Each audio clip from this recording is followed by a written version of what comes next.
Saudari-saudaraku terkasih dalam Tuhan Yesus Kristus, selamat pagi dan berkah dalam. Kita bertemu kembali dalam renungan harian Senin 15 April 2024. Seperti biasa, permenungan kita dasarkan pada bacaan Ekaristi hari ini. Dalam bacaan yang pertama dari Kisah Para Rasul bab 6 ayat 8 sampai dengan 15. Mereka bersama-sama melawan Stefanus yang penuh dengan karunia dan Roh Kudus. Ketika Stefanus membuat banyak mukjizat dan tanda-tanda di antara orang banyak, maka tampillah beberapa orang jemaat Yahudi yang melawan Stefanus bersoal jawab, namun mereka tidak sanggup melawan hikmat Stefanus yang dipenuhi dengan Roh Kudus.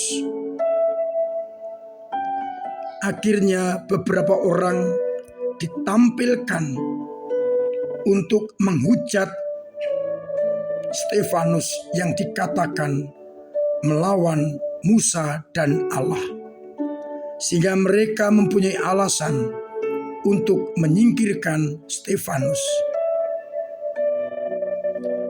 Saksi-saksi palsu dihadirkan dan akhirnya sidang Mahkamah Agama menetapkan Stefanus dengan hukuman mati.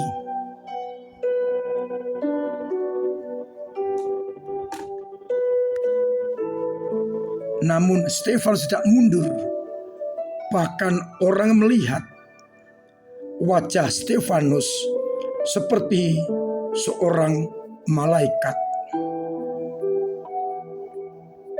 Sedangkan pada bacaan Injil bab 6 ayat 22 sampai dengan 29,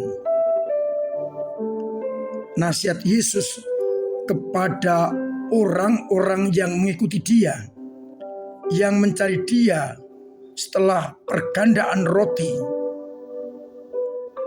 Mereka diminta agar mengerjakan pekerjaan-pekerjaan yang dikehendaki oleh Allah, yaitu supaya orang percaya kepada Dia yang telah diutusnya. Ini diajarkan Yesus karena mereka mencari Yesus bukan karena percaya, melainkan telah melihat tanda-tanda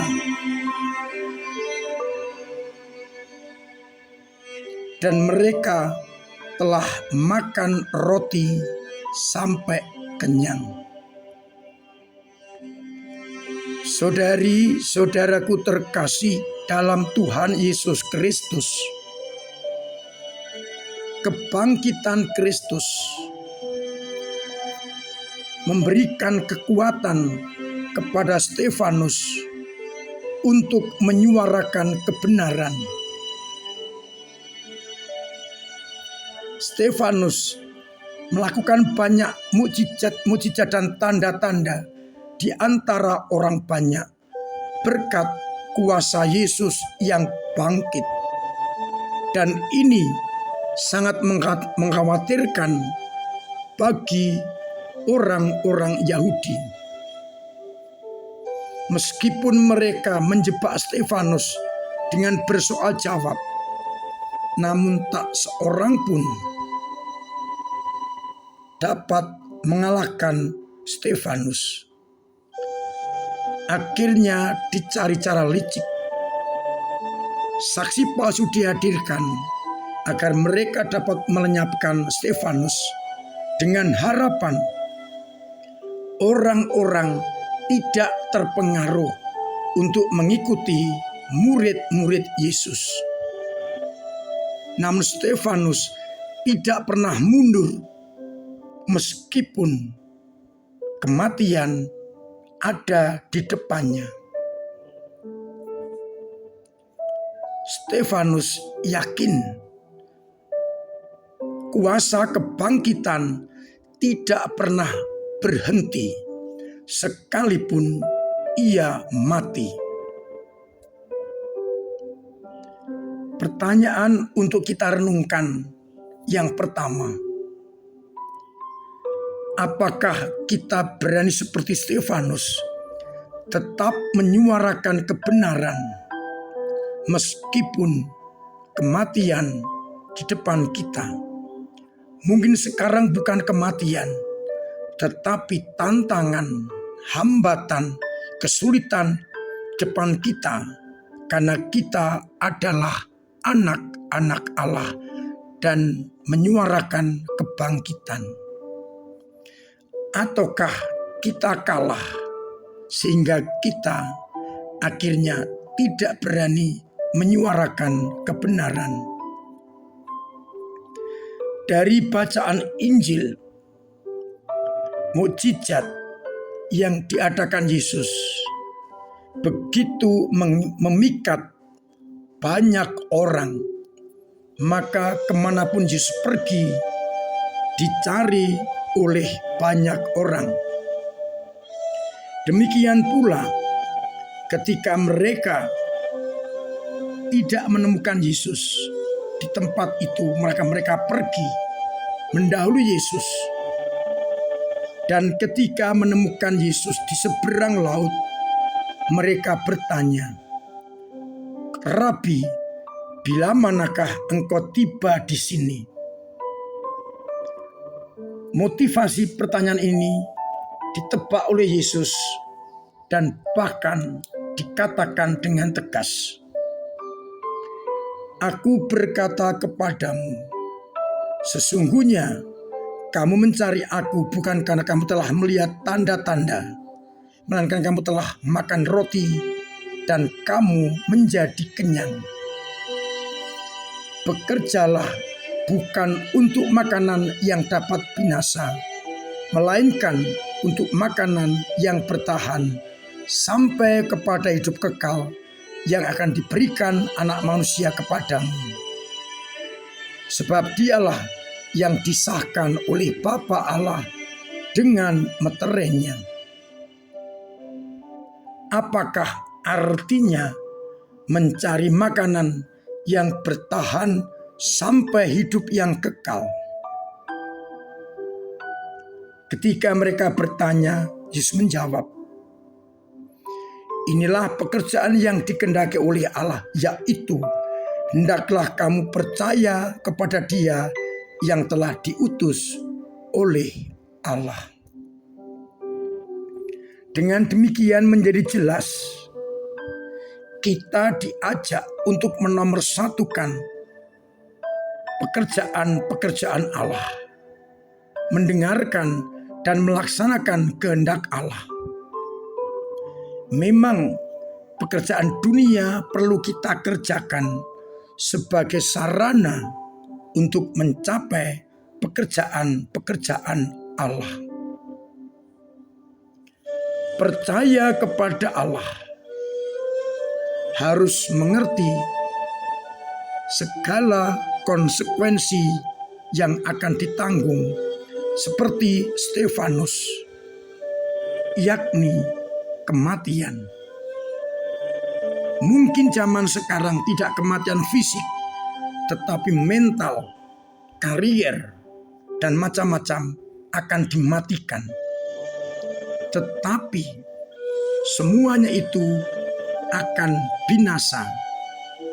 Tetapi melaksanakan kehendak Allah sebagai makanan yang tidak pernah akan binasa,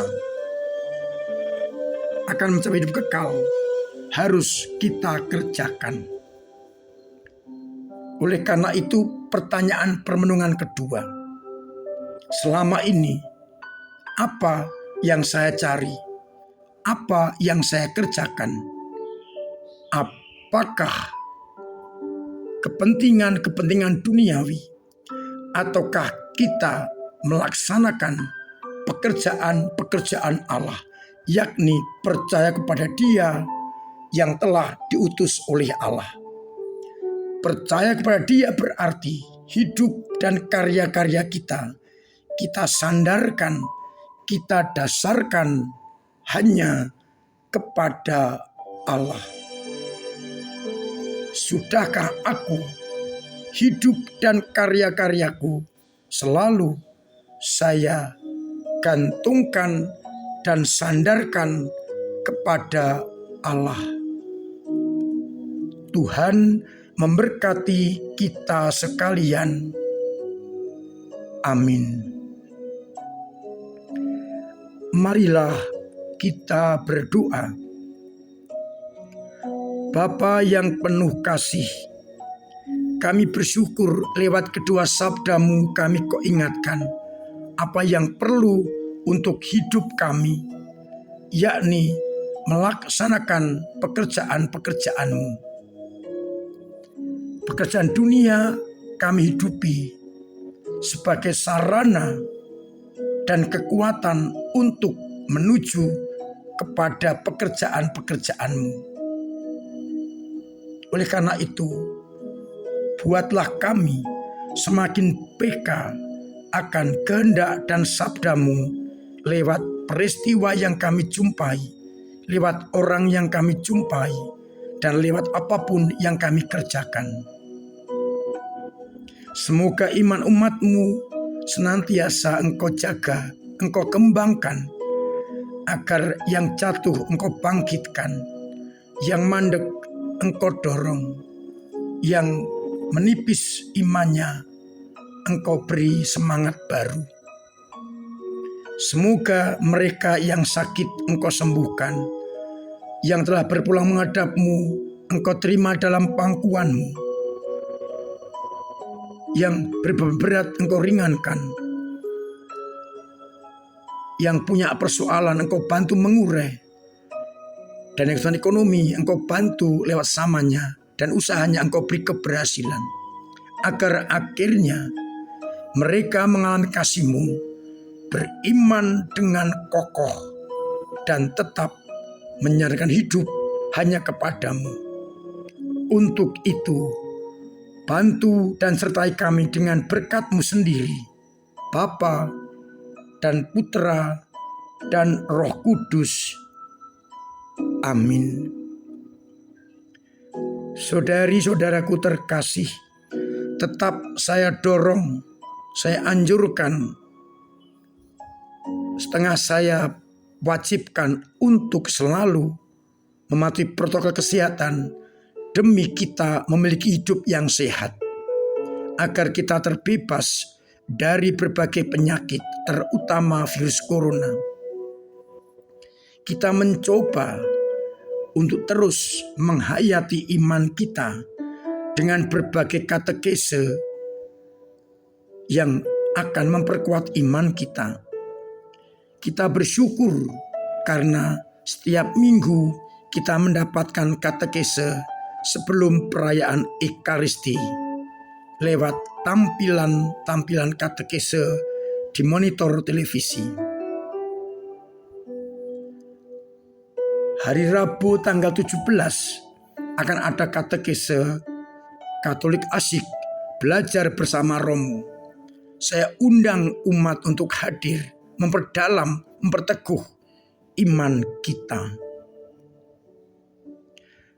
Terima kasih untuk semua peran serta panjenengan dalam menghidupi gereja yang mewartakan Injil dengan cara masing-masing, dengan doa-doa, dengan karya dan tenaga, serta dengan dana.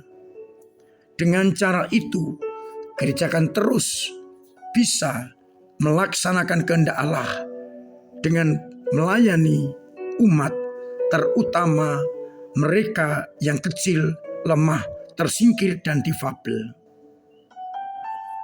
kita geluti iman berjenjang kita dengan menumbuhkan iman pada umat lewat jenjang-jenjang usia dini, pria, orang muda Katolik, orang dewasa, dan lansia.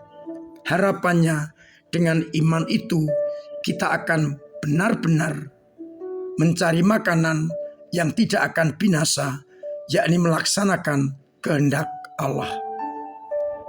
Perbanyak membaca kitab suci, buku-buku rohani yang semakin memperkuat iman kita. Dan semoga akhirnya kalau kita setia, wajah kita akan seperti Stefanus yang menyerupai wajah malaikat. Akhirnya saya mengucapkan selamat pagi, selamat merenungkan, salam sehat, Tuhan memberkati.